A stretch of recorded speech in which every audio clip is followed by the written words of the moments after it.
છોટાઉદેપુર જિલ્લો કુદરતી સૌંદર્યથી ભરપૂર છે। ક્વાંટ તાલુકામાં નર્મદા નદીના કાંઠા વિસ્તારમાં સૌંદર્ય સોળે કલાએ ખીલી ઉઠ્યું છે।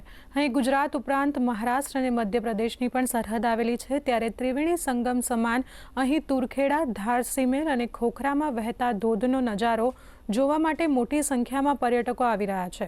ધારસીમેલ ગામ પાસે 70 ફૂટની ઊંચાઈએ પાણીનો ધોધ વહી રહ્યો છે, ત્યારે ચોમાસા દરમિયાન અહીં મોટી સંખ્યામાં પર્યટકો કુદરતી સૌંદર્ય માણવા માટે ઉમટી રહ્યા છે।